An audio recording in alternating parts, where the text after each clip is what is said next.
اللهم اجعل في قلبي نورا۔ آپ مسلمان ہیں مہاراج، اس آدمی نے کانپتے ہوئے کہا، ہماری عزت کے رکھوالے آپ ہیں۔ چاروں محافظ اٹھ دوڑے۔ وہ ذرا دور چلے گئے تو 5-6 آدمی جن کے چہرے سانفوں میں چھپے ہوئے تھے مسلمان عورتوں پر ٹوٹ پڑے۔ انہوں نے کمانڈر کی بیٹی کو اٹھا لیا۔ عورتوں نے چیخو پکار کی تو محافظ واپس دوڑے۔ جب وہ گھنے سرکنڈوں اور جھاڑ میں آئے تو گھات میں چھپے ہوئے ہندوؤں نے 3 کے پہلوؤں میں برچھیاں اتار دیں اور ایک کو دبوچ لیا۔ ذرا ہی دیر بعد 8 گھوڑے سرپٹ دوڑتے جنگل میں دور نکل گئے۔ ایک گھوڑے پر مہاراجا ارجن شگفتہ کو آگے بٹھائے سوار تھا۔ ایک پر ایک جوان سال محافظ ناصر الدولہ بندھا ہوا تھا۔ ایک گھوڑے پر پنڈت سوار تھا اور باقی 5 پر پنڈت اور مہاراجا ارجن کے وہ آدمی سوار تھے جنہوں نے شگفتہ اور ناصر الدولہ کو اغوا کیا اور 3 محافظوں کو قتل کیا تھا۔ ان 5 آدمیوں کو نقد انعام پیش کیا گیا تھا، لیکن انہوں نے یہ کہہ کر انعام قبول نہیں کیا تھا کہ وہ بھی سومناتھ کی پوجا کے لیے مہاراجا ارجن کے خرچ پر جائیں گے۔ گوالیار قلعے میں باقی 3 عورتیں 15-20 میل پیدل چل کر پہنچی۔ اس وقت تک مہاراجا ارجن بہت دور نکل گیا تھا۔ قلعے میں کسی کے وہم و گمان میں بھی نہیں آ سکتا تھا کہ مہاراجا ارجن اتنی سنگین واردات کر گیا ہے۔ اس نے 2 روز پہلے قلعے کے سالار قلعے دار کو بتایا تھا کہ وہ سومناتھ کی پوجا کے لیے جا رہا ہے۔ سالار نے اسے اجازت دے دی تھی۔ اس کے متعلق سب کو یہی معلوم تھا کہ 2 روز ہوئے وہ سومناتھ کے سفر پر روانہ ہو چکا ہے۔ شام تک پنڈت کی رہنمائی میں وہ اس راستے پر پہنچ گئے جس راستے سومناتھ کو گنگا کا پانی جایا کرتا تھا۔ انہیں پانی لے جانے والے سوار مل گئے۔ دوسرے دن شگفتہ اور ناصر کو کھول کر مہاراجا ارجن نے بتایا کہ ان کا تڑپنا بیکار ہے اور وہ خاموشی اور اطمینان سے ان کے ساتھ رہیں۔ ان دونوں کے پوچھنے پر بھی انہیں نہ بتایا گیا کہ انہیں کہاں لے جایا جا رہا ہے۔ 20 روز بعد وہ سومناتھ پہنچ گئے۔ مہاراجا ارجن اور پنڈت نے ناصر اور شگفتہ کو مندر کے بڑے پنڈت کے سامنے کھڑا کر کے اس کے پاؤں چھوئے اور اسے بتایا کہ وہ اس لڑکی کو مندر کے لیے اور اس آدمی کو شیو دیو کی قربانی کے لیے لائے ہیں۔ ناصر ان لوگوں کی زبان سمجھتا تھا، شگفتہ نہیں سمجھتی تھی۔ اس نے فارسی زبان میں ناصر سے پوچھا کہ یہ لوگ کیا کہہ رہے ہیں۔ ناصر نے اسے بتایا۔ شگفتہ خوف زدہ ہونے کے بجائے فارسی میں بڑے غصے سے بولنے لگی۔ بڑے پنڈت نے ناصر سے پوچھا کہ یہ لڑکی کیا کہہ رہی ہے۔ یہ کہہ رہی ہے کہ میں تمہارے شیو دیو پر اللہ کی لعنت بھیجتی ہوں، ناصر نے جواب دیا، اور یہ کہہ رہی ہے کہ ہم نے تمہارے بہت سے دیوتا اپنے پاؤں تلے مسل ڈالے ہیں، اور یہ کہہ رہی ہے کہ تمہارے بہت سے دیوتاؤں کے بتوں کو ہم نے غزنی میں لے جا کر توڑا تھا اور ان کے ٹکڑے گھوڑ دوڑ کے میدان میں بکھیر دیے تھے۔ یہ تمہارے مندر میں نہیں رہنا چاہتی۔ اسے کہو کہ ہمارے مذہب کی توہین نہ کرے، بڑے پنڈت نے کہا، ورنہ شیو دیو اپنی توہین کا انتقام غزنی کو تباہ کر کے لیں گے۔ تمہارے پتھر کے دیوتا ہمارے خدا کا مقابلہ کریں گے، ناصر نے کہا۔ ہم دونوں تمہارے قیدی ہیں، ہم بے بس ہیں، ہمارا خدا بس میں نہیں، وہ پتھر کا بت نہیں، اس کے انتقام سے بچو پنڈت۔ شگفتہ بیتاب ہو کے ناصر سے پوچھتی تھی کہ کیا باتیں ہو رہی ہیں۔ ناصر نے اسے بتایا تو وہ اس قدر غصے سے بولنے لگی کہ اس کے منہ سے تھوک اڑ اڑ کر پنڈت کے منہ پر پڑنے لگا اور اس پر لعنتیں بھیج رہی تھی۔ ارجن مہاراج، پنڈت نے مہاراجا ارجن سے کہا، یہ دونوں ڈرنے کے بجائے ہم پر برس رہے ہیں، کیا انہیں یہ امید ہے کہ ہم ان سے ڈر کر انہیں چھوڑ دیں گے؟ ہم صرف خدا سے ڈرتے ہیں پنڈت، ناصر نے کہا۔ موت سے ہم ڈرنے والے ہوتے تو غزنی میں ہی بیٹھے رہتے۔ ہم اپنے اللہ اور اس کے رسول صلی اللہ علیہ وسلم کا پیغام سنانے اور اس پیغام پر اپنی جان قربان کرنے کے لیے آئے ہیں۔ ہم جانتے ہیں کہ ہم یہاں بے بس ہیں، کچھ نہیں کر سکتے، لیکن ہم خوش ہیں کہ ہم اللہ کی راہ میں قربان ہو رہے ہیں۔ میری جان کی قربانی سے آپ کو کچھ حاصل نہیں ہوگا، میری قربانی اللہ کے حضور جائے گی۔ انہیں بتا دو کہ اس مندر میں بھی وہی تباہی آئے گی جو ہندوستان کے بہت سے مندروں میں آئی ہے۔ شگفتہ نے ناصر سے کہا، انہیں خبردار کر دو کہ میرے پاک جسم کی توہین کا انتقام میرا خدا ضرور لے گا۔ ناصر نے پنڈت کو بتایا کہ شگفتہ نے کیا کہا ہے، تو پنڈت نے عجیب سی ہنسی ہنس کر کہا، تم اسے پوچھتے ہو جو تمہیں نظر نہیں آتا، تم اندھے ہو، اندھیرے میں جی رہے ہو، تم نہیں جانتے یہ کس کا مندر ہے جسے تم پتھر کہہ رہے ہو، یہ شیو دیو ہے، یہاں تمہارے جسم سے جان بھی نکل سکتی ہے اور مردہ جسم میں جان ڈالی بھی جا سکتی ہے۔ مجھے یقین ہے کہ تم پتھر کے دیوتا کا یہ کمال مجھے نہیں دکھا سکتے، ناصر نے کہا، اور یہ میرا عقیدہ ہے کہ اس لڑکی کے اس مندر کی تباہی کی جو پیشن گوئی کی ہے وہ پوری ہو کے رہے گی۔ مہاراج، گوالیر کے پنڈت نے سومناتھ کے پنڈت سے کہا، کیا ان کے ساتھ اتنی باتیں کرنا ضروری ہے؟ نہ آپ ان کا مذہب بدل سکتے ہیں، نہ یہ ہمارا مذہب بدل سکتے ہیں۔ ہاں، پنڈت نے کہا، ان کے ساتھ اتنی باتیں بیکار ہیں، انہیں یہ بتا دینا ضروری سمجھتا ہوں کہ اس آدمی کو نئے چاند کی پہلی رات قربان کیا جائے گا اور ان کا خون شیو دیو کے قدموں میں انڈیلا جائے گا۔ اسے بتانا اس لیے ضروری ہے کہ ہم کسی کو دھوکے میں نہیں رکھنا چاہتے۔ اسے معلوم ہونا چاہیے کہ سومناتھ نے اسے قربانی کے لیے پسند کیا ہے، یہ خوش قسمت انسان ہے۔ آپ اپنے دیوتاؤں کو دھوکہ نہیں دینا چاہتے، ناصر نے کہا، کیا تمہارے شیو دیو کو معلوم نہیں کہ ہم دونوں کو دھوکے میں اغوا کیا گیا ہے اور ہمارے 3 ساتھیوں کو قتل کیا گیا ہے؟ کیا تمہارا مذہب اتنے بڑے جرم کی اجازت دیتا ہے؟ بڑے پنڈت نے اپنے بالکوں کو بلایا اور انہیں کہا کہ ان دونوں کو لے جاؤ۔ سنو شگفتہ، ناصر نے بڑی تیزی سے بولتے ہوئے کہا، غزنی کی بیٹیوں کی طرح اپنی آبرو پر قربان ہو جانا، میں نکلنے کی کوشش کروں گا۔ دونوں کو مندر کے ایک ایسے صحن میں لے گئے جو ایک فراخ صحن تھا۔ شگفتہ کو الگ کر لیا گیا اور ناصر کو دوسری طرف لے جانے لگے۔ ان کے ہاتھ پاؤں بندھے ہوئے نہیں تھے، دونوں کے ساتھ 2 آدمی تھے۔ اچانک ناصر کو شگفتہ کی بڑی بلند آواز سنائی دی، خدا حافظ ناصر۔ اس کے ساتھ ہی شور اٹھا، پکڑ لو، پکڑ لو۔ ناصر نے ادھر دیکھا، وہاں ایک کنواں تھا۔ اسے شگفتہ کنویں کے چبوترا نما منڈیر پر کھڑی نظر آئی اور وہ کنویں میں کود گئی۔ ناصر کے ساتھ جو 2 آدمی تھے وہ بھی کنویں کی طرف دوڑے۔ ان کے شور پر بہت سے آدمی آ گئے۔ شام گہری ہو چکی تھی، صحن میں صرف ایک مشعل جل رہی تھی۔ سب آدمی شگفتہ کو کنویں سے نکالنے کے لیے بھاگ دوڑ رہے تھے۔ رسا کنویں میں پھینکا گیا اور ایک آدمی رسے سے اتر گیا۔ کچھ دیر بعد کنویں میں سے اس کی آواز سنائی دی، مر گئی ہے۔ اس ہڑبونگ میں کسی کو ناصر کا خیال نہ رہا۔ اس کے ساتھ جو 2 آدمی تھے وہ گھبرا کر ادھر ادھر دیکھنے لگے، انہیں ناصر نظر نہ آیا۔ ناصر مندر سے دور نکل گیا تھا۔ یہ خدائی مدد تھی، اسے ایک دریچہ سا نظر آ گیا تھا۔ اس میں سے وہ نکلا تو آگے کھلا میدان تھا اور تاریکی۔ اسے ایک طرف سمندر نظر آیا، وہ دوسری سمت چل پڑا۔ اس علاقے میں وہ اجنبی تھا۔ چلتے چلتے آگے دریا آ گیا۔ یہ دریائے سرسوئی تھا جو سومناتھ سے 3 میل کے فاصلے پر تھا۔ وہ دریا پار کر گیا۔ اسے کسی مسلمان گھرانے میں ہی پناہ مل سکتی تھی، لیکن اسے معلوم نہیں تھا کہ اس علاقے میں مسلمان ہیں بھی یا نہیں۔ وہ چلتا گیا، وہ رات بھر چلنا چاہتا تھا۔ 2-4 میل اور گیا ہوگا کہ اسے روشنی دکھائی دی۔ یہ کوئی گاؤں تھا۔ وہ ادھر چل پڑا۔ جب گاؤں کے قریب پہنچا تو اسے ایک مکان نظر آیا جس پر مینار تھے۔ اسے شک ہوا جیسے یہ مسجد ہو، لیکن اسے یقین نہیں تھا کہ اس علاقے میں مسجد ہو سکتی ہے۔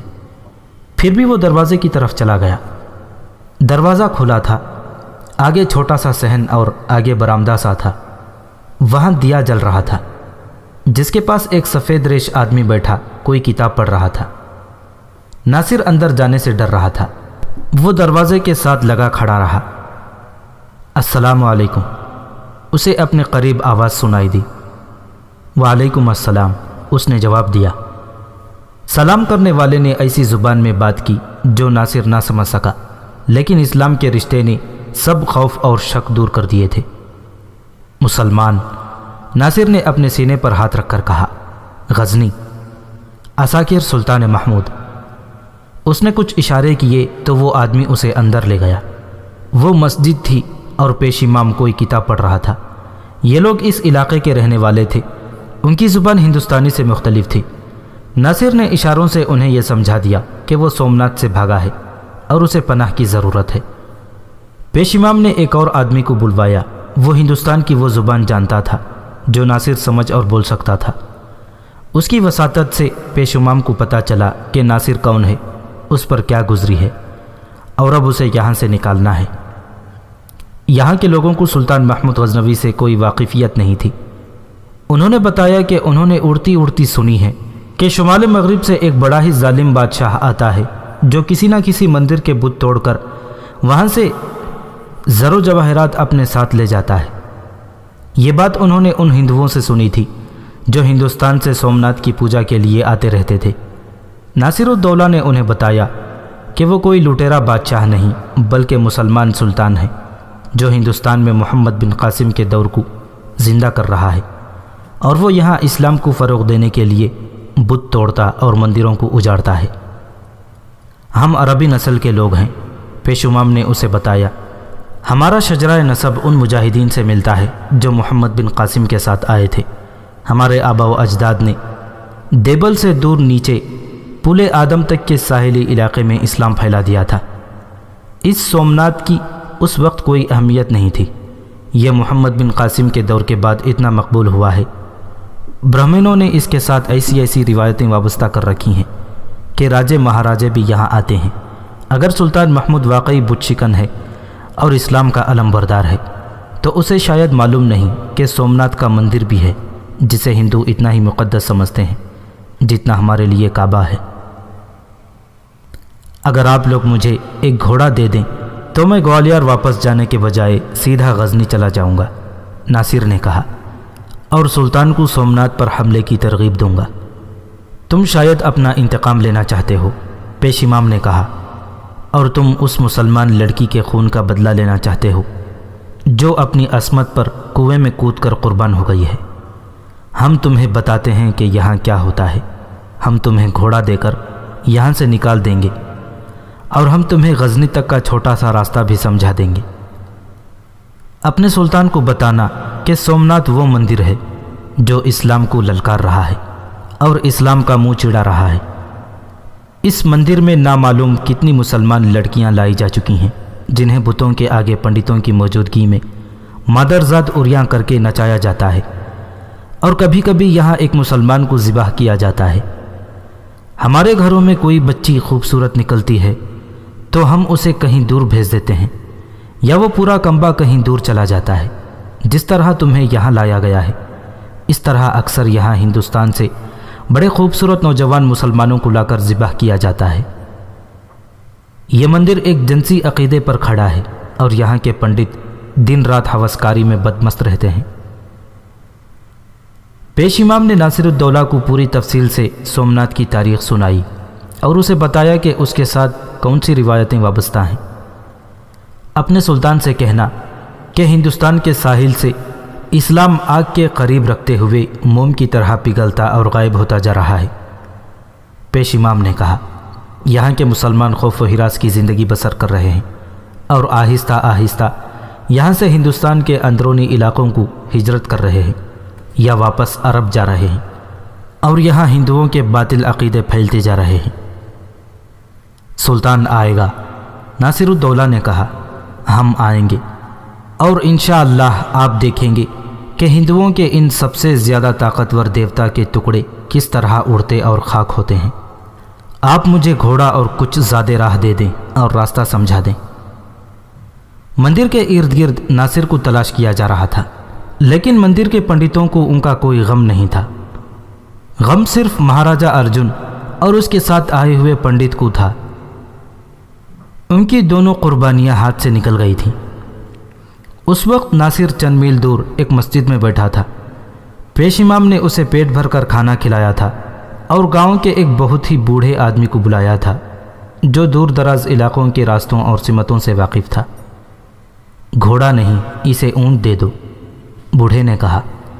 راستے میں بڑا ہی وسیع صحرا ہے، گھوڑا بغیر پانی کے مر جائے گا اور ناصر بھی زندہ نہیں رہے گا۔ بوڑھے نے ناصر کو سمجھایا کہ وہ دوپہر تک سورج کو دائیں ہاتھ اور دوپہر کے بعد بائیں ہاتھ رکھے، رات کو قطبی ستارے کو اپنی ناک اور دائیں کندھے کے درمیان رکھے۔ علاقہ پہاڑی ہو تو اسے گھومنا مڑنا پڑتا ہے، وہ کتنا ہی مڑے، دن کو سورج اور رات کو قطبی ستارے کو اسی زاویے پر رکھے جو اسے بتایا گیا ہے۔ اگلی رات کے اندھیرے میں ناصر الدولہ ایک بڑی اچھی نسل کے تنومند اونٹ پر سوار ایسے سفر پر روانہ ہو گیا جس میں دریا بھی تھے، بڑے ظالم صحرا بھی، پہاڑ اور جنگل بھی تھے۔ اسے بہت جلدی غزنی پہنچنا تھا۔ یہاں ایک اور روایت کا بیان بھی ضروری ہے۔ راوی ایک شاعر شیخ دین ہے جس نے اپنی ایک کتاب میں سومنات پر سلطان محمود غزنوی کے حملے کا منظوم ذکر لکھا ہے۔ یہ کتاب 1801 میں لکھی گئی تھی اور اس کا ترجمہ ایک انگریز میجر JW واٹسن نے کیا تھا۔ یہ روایت مختصراً یوں ہے کہ سومنات کے علاقے میں مسلمان خاصی تعداد میں آباد تھے۔ وہاں کا مہاراجہ کنور رائے انہیں اپنا غلام سمجھتا تھا۔ ہر روز ایک مسلمان کو سومنات کے مندر کی دہلیز پر ذبح کیا جاتا تھا۔ وہاں کے مسلمان اپنے خدا سے آہوزاری کرتے رہتے تھے۔ مکہ معظمہ میں ایک بزرگ حاجی محمد تھے۔ ایک رات انہیں خواب میں رسول اکرم صلی اللہ علیہ وسلم کی زیارت ہوئی۔ حضور صلی اللہ علیہ وسلم نے حاجی محمد سے فرمایا کہ ہندوستان کے علاقے سومنات میں جاؤ اور مسلمانوں کی نجات کا بندوبست کرو۔ حاجی محمد اپنی روحانی قوت سے سومنات آئے اور اس قوت سے مہاراجہ کنور رائے کی توجہ اپنی طرف کر لی۔ ایک روز حاجی محمد نے ایک بوڑھی عورت کو دیکھا جو آہوزاری کر رہی تھی۔ اس سے آہوزاری کا سبب پوچھا تو معلوم ہوا کہ اگلے روز بوڑھیا کے جوان اور اکلوتے بیٹے کو مندر میں ذبح کیا جا رہا ہے۔ حاجی محمد نے مہاراجہ کنور رائے تک اپنا یہ پیغام پہنچایا کہ اس جوان آدمی کی جگہ اپنے آپ کو قربانی کے لیے پیش کرتے ہیں۔ مہاراجہ نے اسے اپنی توہین سمجھا۔ کسی طرح مہاراجہ کو پتہ چل گیا تھا کہ حاجی محمد کے پاس کوئی ایسی طاقت ہے کہ انہیں سامنے آ کر جان سے نہیں مارا جا سکے گا۔ مہاراجہ نے سوچا کہ انہیں بے خبری میں مارا جائے۔ مہاراجہ نے انہیں پیغام بھیجا کہ انہیں ذبح نہیں کیا جائے گا، بلکہ مہاراجہ انہیں اپنے ساتھ معزز مہمان کی طرح مندر میں لے جا کر مندر کی شان و شوکت دکھائے گا۔ چنانچہ مہاراجہ حاجی محمد کو مندر میں لے گیا۔ اس کے ساتھ اپنے محافظ تھے جنہیں اس نے سمجھا دیا تھا کہ انہیں کیا کرنا ہے۔ مندر میں گھماتے پھراتے مہاراجہ کنور رائے نے اپنے محافظوں کو اشارہ کیا کہ وہ پیچھے سے تلوار کے وار کر کے حاجی محمد کو قتل کر دیں، لیکن محافظ جہاں کھڑے تھے وہاں سے ہل ہی نہ سکے، جیسے زمین نے انہیں جکڑ لیا ہو۔ مہاراجہ اتنا خوف زدہ ہوا کہ حاجی محمد سے معافی مانگی اور انہیں عزت سے رخصت کر دیا۔ حاجی محمد غزنی چلے گئے اور سلطان محمود سے کہا کہ انہوں نے رسول اللہ صلی اللہ علیہ وسلم کے حکم سے اسے منتخب کیا ہے کہ سومنات کا بت توڑے اور اس مندر کو تباہ و برباد کرے جو ہزاروں مسلمانوں کا خون پی چکا ہے۔ سلطان محمود فوج لے کر فوراً چل پڑا۔ اس نے سومنات کے مہاراجہ کنور رائے کو شکست دی۔ مہاراجہ نے صلح اور دوستی کی درخواست کی۔ سلطان محمود نے اسے اسلام قبول کرنے کو کہا، مگر مہاراجہ نے انکار کر دیا اور آخر دم تک لڑنے کے لیے قلعہ بند ہو گیا۔ اس دوران حاجی محمد فوت ہو گئے۔ وہ سلطان محمود کے ساتھ سومنات آئے تھے۔ سلطان محمود نے قلعے کا محاصرہ کیا مگر قلعہ سر نہ ہو سکا۔ محاصرہ 12 سال جاری رہا، قلعہ سر نہ ہو سکا۔ وزیر نے سلطان محمود سے کہا کہ حاجی محمد اس سے ناراض ہو کے فوت ہوئے ہیں کیونکہ وہ ان کی بیمار پرسی کے لیے نہیں گیا تھا۔ سلطان محمود اسی وقت حاجی محمد کی قبر پر گیا اور کوتاہی کی معافی مانگی۔ سلطان کو ایک اشارہ ملا، اس نے اس پر عمل کیا اور 2 دنوں میں قلعہ فتح ہو گیا۔ یہ روایت قارئین کی دلچسپی کے لیے سنائی گئی ہے۔ یہ بالکل بے بنیاد روایت ہے۔ صحیح صرف یہ ہے کہ 1025 عیسوی تک سلطان محمود کو سومنات کے متعلق کوئی زیادہ علم نہیں تھا۔ اونٹ ناصر کو پیٹھ پر اٹھائے چلا جا رہا تھا، ناصر اسے دوڑا رہا تھا۔ اونٹ رن، کچھ اور حیدرآباد کا ریگستان پار کر گیا۔ ناصر اس کی پیٹھ پر ہی اونگ لیتا تھا اور اونٹ کو بہت تھوڑا آرام دیتا تھا۔ سلطان محمود اپنے پڑوسیوں اور دشمنوں کو ایک معاہدے کا پابند کر کے اور ہر ایک سے فوج کی کچھ نفری لے کر غزنی پہنچ گیا تھا۔ 2-4 روز بعد اسے اطلاع دی گئی تھی کہ ہندوستان سے غزنی کی فوج کا ایک محافظ باڈی گارڈ ناصر الدولہ آیا ہے۔ سلطان نے اسے فوراً پیش کرنے کو کہا۔ ناصر کو اندر لے جایا گیا۔ 2 آدمیوں نے اسے سہارا دے رکھا تھا۔ وہ اپنے پاؤں پر کھڑا نہیں ہو سکتا تھا۔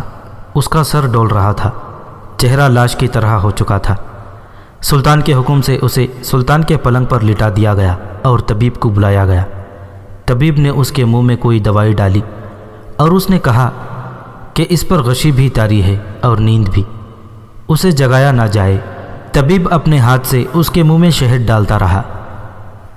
کئی گھنٹوں بعد ناصر ہوش میں آیا اور بیدار ہوا۔ اسے کچھ کھلایا پلایا گیا تو وہ بولنے کے قابل ہوا۔ اس نے سلطان کو بتایا کہ اسے اور شگفتہ کو کس طرح اغوا کر کے سومناتھ تک لے جایا گیا اور وہ کس طرح وہاں سے فرار ہوا اور اونٹ پر یہاں پہنچا ہے۔ اس نے سومناتھ کے متعلق سلطان کو تفصیلات سنائی اور کہا کہ وہاں کے مسلمان اس مجاہد کی راہ دیکھ رہے ہیں جو انہیں ہندوؤں کی درندگی سے نجات دلائے گا۔ ناصر نے سلطان کو چھوٹی سی مسجد کے پیش امام کا پیغام دیا۔ یہ ہے وہ مہم جس کے اشارے مجھے میری روح دے رہی تھی، سلطان محمود نے کہا، اور اس نے ہندوستان کا نقشہ اپنے سامنے رکھ لیا۔ دیبل کے مقام پر انگلی رکھ کر اس نے کہا، محمد بن قاسم نے پہلا معرکہ یہاں لڑا تھا اور یہ ہے سومناتھ۔ اس نے اسی وقت اپنے سالار ابو عبداللہ محمد التائی کو بلا لیا۔ ابو عبداللہ، سلطان محمود نے کہا، مجھے ایسے محسوس ہو رہا ہے جیسے یہ میری آخری جنگی مہم ہو۔ نقشہ دیکھو، بڑا ہی لمبا سفر ہے اور بڑا ہی دشوار ہے، لیکن ہمیں اس سفر پر روانہ ہونا چاہیے۔ اگر میں وہاں تک زندہ پہنچ گیا تو میں تاریخ میں ایسے باپ کا اضافہ کر جاؤں گا جو میری تمام فتوحات پر غالب آئے گا، اور آنے والی نسلیں میرے نام کے ساتھ سومناتھ کا نام ضرور لیا کریں گی۔ ابو عبداللہ نقشے کو بڑے غور سے دیکھ رہا تھا۔ وہ پہاڑوں میں بھی لڑا تھا، جنگلوں، میدانوں اور صحرا میں بھی لڑا تھا۔ اس نے دریائی معرکے بھی لڑے تھے، لیکن نقشے پر سومناتھ پر نظریں جما کر وہ گہری سوچ میں کھو گیا کہ کیا وہ اپنی فوج وہاں تک پہنچا سکیں گے۔ جانتے ہو محمد بن قاسم کہاں سے آیا تھا؟ سلطان محمود نے کہا، میں اس کی تاریخ اور روایت کو زندہ کرنا چاہتا ہوں۔ لاہور ہمارا اپنا ہے، ابو عبداللہ نے کہا، وہاں سے ہم رسد وغیرہ لے سکتے ہیں۔ اس سے آگے ملتان ہمارا اپنا ہے، وہاں سے اونٹ لینے پڑیں گے۔ آگے بڑا وسیع صحرا ہے۔ سب کچھ ہے میرے رفیق، سلطان محمود نے کہا۔ آؤ بیٹھو، ایمان اور ارادہ مضبوط ہو تو کٹھن سفر بھی سہل ہو جایا کرتے ہیں۔ دونوں نقشے پر جھک گئے اور بہت دیر منصوبہ بناتے رہے۔ سلطان محمود کو شاید احساس نہیں تھا کہ وہ ایسی مہم سر کرنے جا رہا ہے جو سر ہو گئی تو یہ اسلام کی ہندو مت پر سب سے بڑی فتح ہوگی اور خود ہندوؤں کو اپنے عقیدوں پر شک ہونے لگے گا۔ غزنی سے سلطان محمود کے کوچ کی تاریخ اور سال کے متعلق مورخوں میں اختلاف پایا جاتا ہے۔ اس وقت کی تحریروں سے شہادت ملتی ہے کہ سلطان محمود نے 18 اکتوبر 125 عیسوی 22 شعبان 416 ہجری غزنی سے کوچ کیا تھا۔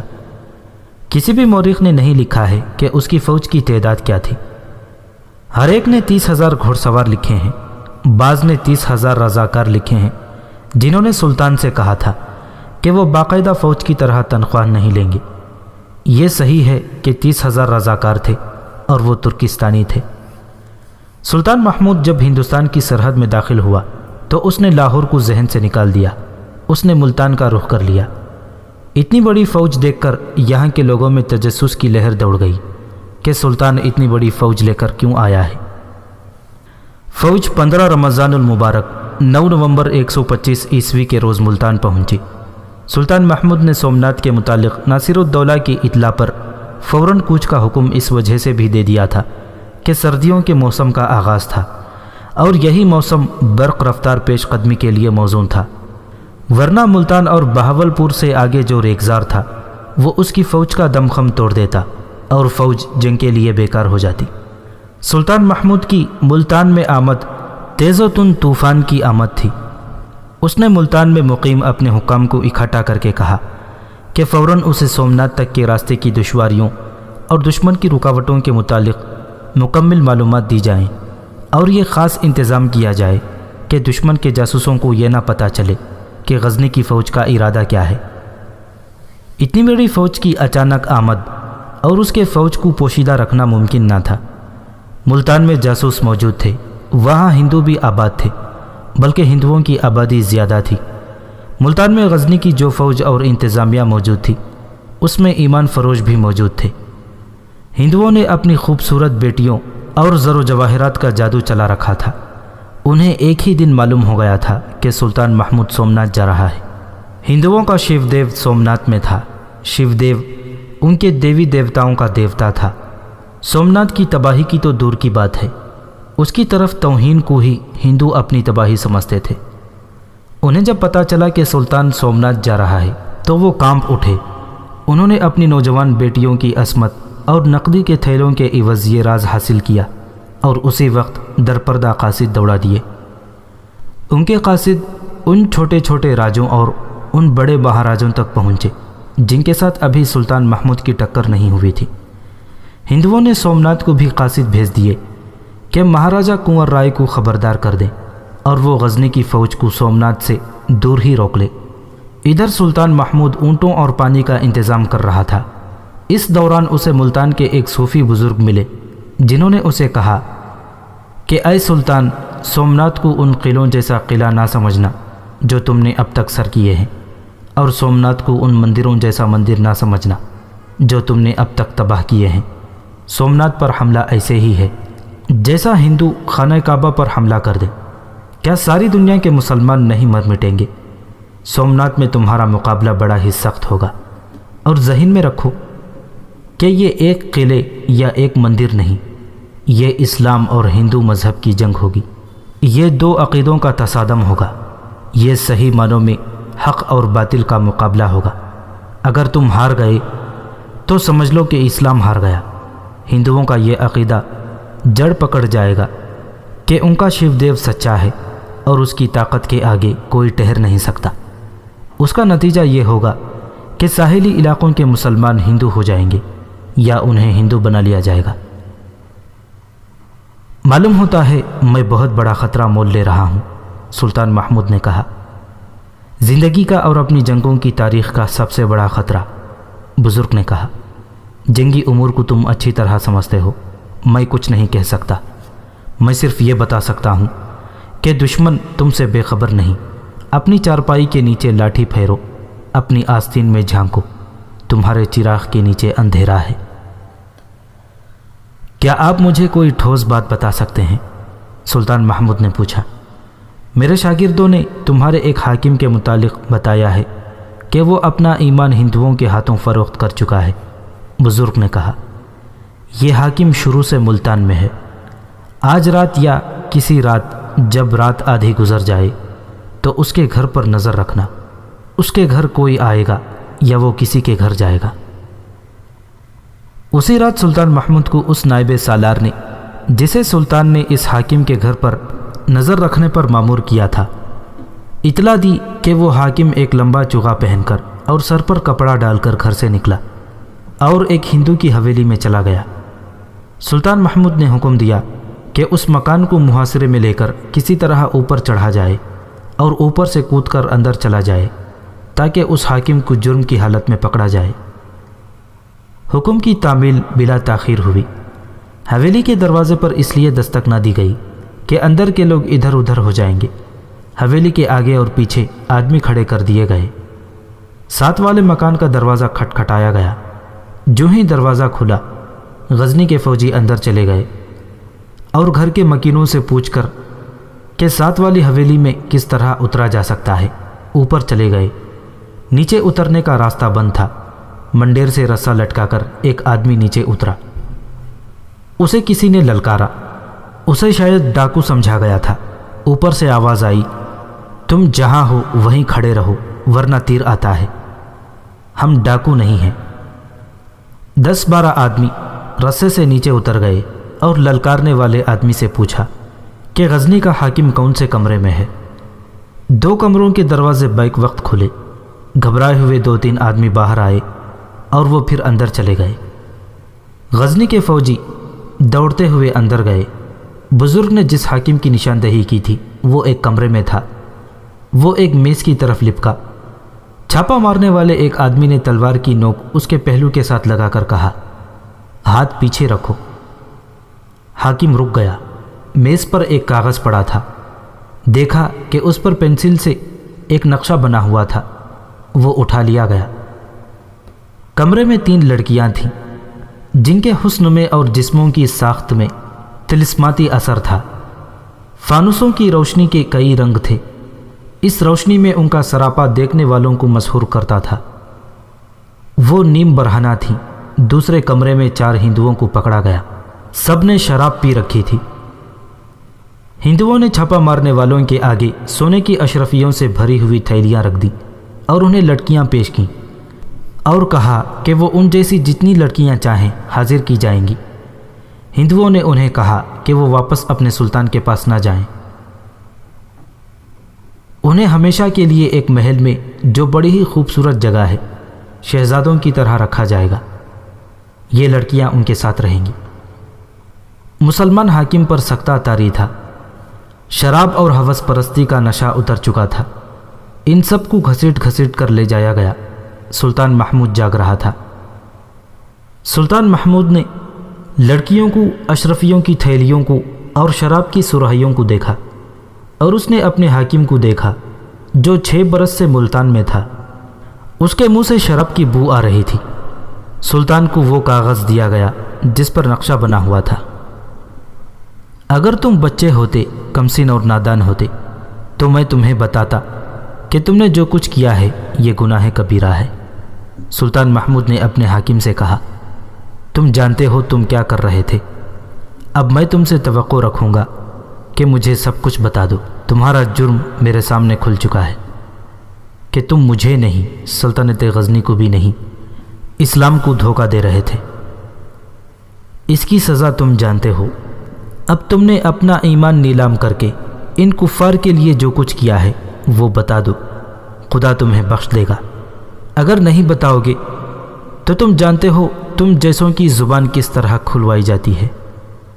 ان ہندوؤں میں اتنی طاقت نہیں کہ تمہیں مجھ سے اور اپنے جرم کی سزا سے بچا سکیں۔ ان پریوں جیسی دلکش لڑکیوں میں، اس شراب میں اور ان تھیلوں میں اتنی طاقت نہیں کہ تمہیں خدا کے قہر سے بچا سکے۔ بولو۔ حاکم سلطان کے قدموں میں گر پڑا اور سر اس کے پاؤں میں رکھ دیا۔ پیچھے رہو۔ سلطان اچھل کر پیچھے ہٹا اور گرجا، اپنا ناپاک ماتھا میرے پاؤں سے نہ لگانا، میں وضو سے ہوں، مجھے روزہ رکھنا ہے۔ اس نے ہندوؤں کی طرف دیکھا۔ اس کی آنکھوں میں عتاب تھا۔ اس نے کہا، تم بولو اور فوراً بولنا شروع کر دو۔ اس نے لڑکیوں کی طرف دیکھا اور حکم دیا، ان تینوں کو ایک ہی کوٹری میں بند کر دو اور انہیں تا مرگ اسی کوٹری میں رکھو۔ ایک ہندو ہاتھ جوڑ کر آگے ہو گیا اور سلطان سے التجا کی، سلطان مہاراج، ان میں ایک میری بیٹی ہے، دوسری 2 بھی معزز گھرانوں کی ہیں، ان کا کوئی قصور نہیں۔ سلطان نے لڑکیوں سے پوچھا، کیا تمہیں زبردستی اس کمرے میں لے جایا گیا تھا؟ کیا تمہیں معلوم نہیں تھا کہ تم سے کیا کام لیا جائے گا؟ معلوم تھا، ایک لڑکی نے بڑی دلیری سے جواب دیا، ہمیں زبردستی نہیں لے جایا گیا تھا۔ آپ یہ نہ سمجھنا کہ جسم بیچنا ہمارا پیشہ ہے۔ ہم معزز خاندانوں کی لڑکیاں ہیں، ہم اپنے دھرم کی داسیاں ہیں۔ ہم نے جو کچھ کیا اپنا فرض سمجھ کر کیا۔ ہم اپنے ان مندروں کا انتقام لے رہی ہیں جنہیں آپ نے ناکام اور تباہ کیا ہے۔ سلطان محمود کی آنکھوں میں چمک پیدا ہو گئی۔ اس نے اپنے مجرم حاکم سے طنزیہ کہا، میں نے اس پوری قوم کو شکست دی ہے، میرے اللہ کے سپاہیوں نے اس قوم کے دیوتاؤں کو شکست دی ہے، مگر تم سے ان لڑکیوں نے ہتھیار ڈلوا لیے ہیں اور تم اپنی پوری فوج کو شکست دلوانے کا اہتمام کر رہے تھے۔ ہم اس قوم کی بیٹیاں ہیں، دوسری ہندو لڑکی نے کہا، جس کی عورتیں اپنے مرے ہوئے خاوندوں کے ساتھ زندہ جل جایا کرتی ہیں، اپنے دھرم اور دیس کے لیے ہم فخر سے اپنا جسم استعمال کرتی ہیں۔ اس دھرتی پر اسلام نہیں رہے گا، تیسری لڑکی نے کہا۔ ہمیں ہمارے مذہبی پیشواؤں نے سبق دیا ہے کہ اپنے حسن اور جسم کو میٹھا زہر سمجھو اور اس سے اپنے دھرم کے دشمن کو مارو۔ ہم آپ سے صرف یہ عرض کرتی ہیں کہ ہمیں فوراً ہلاک کر دیا جائے، اذیت دے کر نہ مارا جائے۔ میں تمہیں خراج تحسین پیش کرتا ہوں، سلطان نے، جو ترجمان کی وساطت سے لڑکیوں سے باتیں کر رہا تھا، کہا، جس دھرم کی بنیاد عورت اور ریاکاری پر رکھی گئی ہے، اس کی عورتیں تمہاری طرح فخر سے بدی کا ارتکاب کیا کرتی ہیں۔ میں تمہاری خواہش پوری کر دوں گا، تمہیں فوراً ہلاک کر دیا جائے گا، لے جاؤ انہیں۔ مجرم حاکم اور اس کے ہندو ساتھیوں نے بتا دیا کہ وہ کیا کر رہے تھے۔ اس حاکم کو ہندوؤں نے اپنے ہاتھ میں لے رکھا تھا۔ اب اسی نے انہیں بتا دیا تھا کہ سلطان محمود سومنات کو تباہ کرنے کے لیے جا رہا ہے اور اس کے حکم سے آگے کے علاقے دیکھنے کے لیے آدمی چلے گئے ہیں۔ اس ٹولے نے پہلا یہ کام کیا کہ راجوں مہاراجوں کو اطلاع دے دیے کہ قاصد دوڑا دیے جائیں، اور سومنات والوں کو بھی خبردار کرنے کے لیے حاکم بھیج دیے تھے۔ مسلمان حاکم نے ان قاصدوں سے یہ کہا تھا کہ وہ راجوں وغیرہ سے کہیں کہ جب غزنی کی فوج بہاول پور سے آگے بیکانیر کے صحرا میں سے گزر رہی ہو تو اس پر شبخون ماریں اور زیادہ تر تیر استعمال کریں۔ پانی اونٹوں پر ساتھ جا رہا تھا، اونٹوں پر لدے ہوئے مشکیزیں تیروں سے چھلنی کرتے رہیں۔ ان کی اسکیم یہ تھی کہ تمام راستے غزنی کی فوج کو پریشان رکھا جائے اور اسے پانی سے محروم کیا جائے، زیادہ سے زیادہ اونٹ مارے جائیں، اور دور آگے جا کر وہاں کے مقامی آدمیوں کے بھیس میں کچھ آدمی سلطان کو ملیں اور کہیں کہ وہ اس کی فوج کو قریبی اور آسان راستے سے کاٹھیا واڑ تک پہنچا دیں گے۔ یہ سلطان کو گمراہ کرنے کا اہتمام تھا۔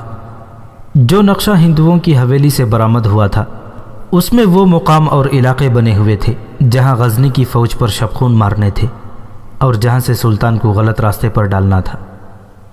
سلطان محمود نے ان سب سے سب کچھ اگلوا لیا تو اپنا فیصلہ سنایا، ان ہندوؤں سے ان کے تمام ساتھیوں کی نشاندہی کراؤ اور ان سب کو گرفتار کرو، میرے پاس لانے کی ضرورت نہیں، ان سب کو کوٹھریوں میں بند کر دو تاکہ یہ سب مر جائیں، سب کی لاشیں باہر پھینک دینا، ان کے جو مسلمان ساتھی ہیں وہ کال کوٹھریوں میں مر جائیں تو ان کی لاشیں بھی ان کے ساتھ پھینک دینا، دفن نہ کرنا، یہ روز قیامت ان کافروں کے ساتھ اٹھائے جائیں گے۔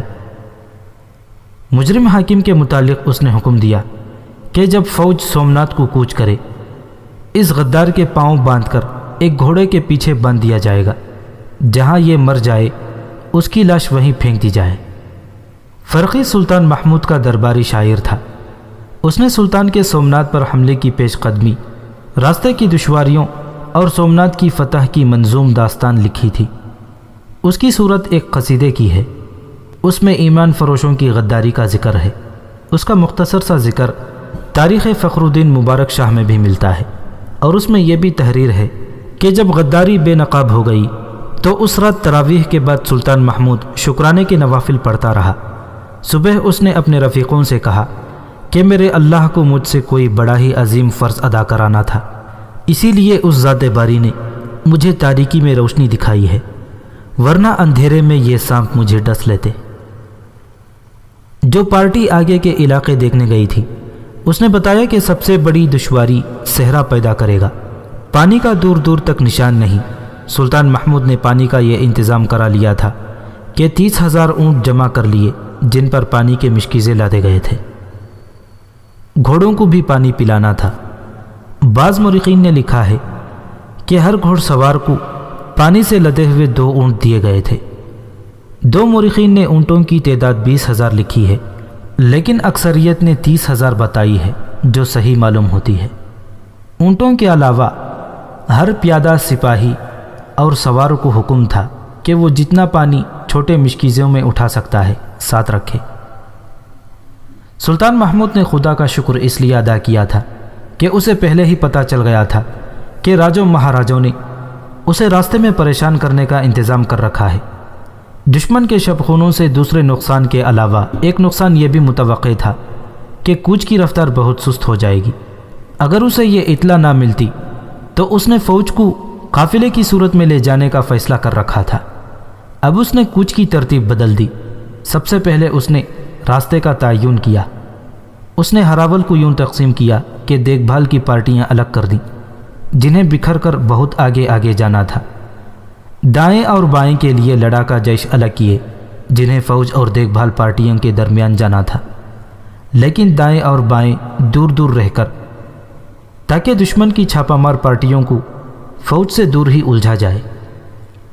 پڑاؤ کی صورت میں اور رات کو کوچ کے دوران ان جیشوں کو باری باری ساری رات جاگنا اور چوکنا رہنا تھا۔ رسد اور پانی والے اونٹوں کی حفاظت کا یہ انتظام کیا گیا کہ سوار دستوں کو ان کے دائیں اور بائیں رہنا تھا۔ غزنی کی فوج کی ایک خوبی تو یہ تھی کہ اس کا کمانڈر سلطان محمود تھا جس نے جنگی چالوں میں تاریخ میں نام پیدا کیا ہے۔ دوسری خوبی یہ کہ اس کے چھاپہ مار جیش صحیح معنوں میں جانباز اور ذہین تھے۔ سلطان محمود ان کی تقسیم اور ان کا استعمال دانش مندی سے کرتا تھا۔ تیسری خوبی یہ کہ ہر سپاہی اپنے سلطان کے لیے نہیں بلکہ اپنے مذہبی عقیدے اور نظریے کے لیے لڑتا تھا۔ یہ سلطان محمود کی ترتیب کا اثر تھا۔ سب سے بڑی خوبی تیز رفتاری تھی۔ جنگ کے دوران دستوں تک احکام اور ہدایت پہنچانے کا انتظام بہت تیز تھا، اور جو ہی کسی بڑے یا چھوٹے کمانڈر کو کوئی حکم پہنچتا تھا اس پر نہایت تیزی سے عمل ہوتا تھا۔ جنگ کے دوران دستوں کی نقل و حرکت اتنی تیز ہوتی تھی کہ دشمن بوکھلا جاتا۔ 3 شوال 616 ہجری 26 نومبر 1025 عیسوی عید الفطر کے 2 روز بعد سلطان محمود نے ملتان سے کوچ کا حکم دیا۔ عید الفطر کے روز اس نے خطبے سے پہلے تمام فوج سے خطاب کیا: آپ سب کو عید مبارک ہو۔ یہ خیال ذہن سے نکال دیں کہ ہم وطن سے دور عید منا رہے ہیں۔ جس زمین پر شہیدوں کا خون بہہ جاتا ہے وہ مجاہدین اسلام کا وطن بن جاتا ہے۔ جہاں مرد مجاہد کی اذان گونجتی ہے وہ اس کا وطن ہے۔ ہندوستان تمہارا ہے۔ یہ عید ہم میں سے کئی ایک کی آخری عید ہوگی۔ ہم ایک ایسی مہم پر جا رہے ہیں جو ہماری زندگی کا سب سے زیادہ کڑا امتحان ہے۔ ہندو کہتے ہیں کہ مسلمان تباہ ہونے کے لیے سومناتھ جا رہے ہیں۔ آپ سب کو اب جو بت توڑنا ہے اسے ہندو طاقت کا دیوتا کہتے ہیں۔ آپ کو یہ ثابت کرنا ہے کہ طاقت اللہ کے پاس ہے۔ پتھر کا بت ٹوٹنے میں سخت ہو سکتا ہے، طاقتور نہیں ہو سکتا۔ آپ کو ہندوؤں کے اس عقیدے کو توڑنا ہے۔ سلطان نے اپنی فوج کو بتایا کہ محمد بن قاسم کتنی دور سے کتنی مشکلات اور دشواریوں میں سے گزر کر ہندوستان میں آیا تھا۔ سلطان نے کہا کہ سومناتھ کے مندر میں آپ جیسے مسلمان جوان آدمیوں کو ذبح کیا جاتا ہے، اور تمہاری بہنوں اور بیٹیوں جیسی مسلمان لڑکیوں کو ہندو اغوا کر کے مندر کے پنڈتوں کے حوالے کر دیتے ہیں، انہیں عریاں کر کے نچایا جاتا ہے، اور تم سب سمجھتے ہو کہ ان کے ساتھ اور کیسا سلوک ہوتا ہوگا۔ کیا تمہاری غیرت یہ گوارا کر سکتی ہے؟ سلطان نے فوج کو ناصر اور شگفتہ کا واقعہ سنایا اور کہا، اس کنواری مسلمان بیٹی کی لاش کنویں سے نکال کر کہیں باہر پھینک دی گئی ہوگی۔ اس نے اپنی عزت پر جان قربان کی ہے۔ اس کی روح مجھے راتوں کو بے چین رکھتی ہے۔ ہمیں قوم کی اس بیٹی کا انتقام لینا ہے۔ سلطان محمود کا یہ خطاب اس قدر جذباتی اور اشتعال انگیز تھا کہ فوج بے چین ہو گئی اور نعروں سے سپاہیوں کے سینے پھٹنے لگے۔ یہی سلطان کا مقصد تھا۔ اس نے فوج کو راستے کی دشواریوں اور خطروں سے آگاہ کیا اور انہیں جذباتی اور ذہنی طور پر ہر خطرے کے لیے تیار کر لیا۔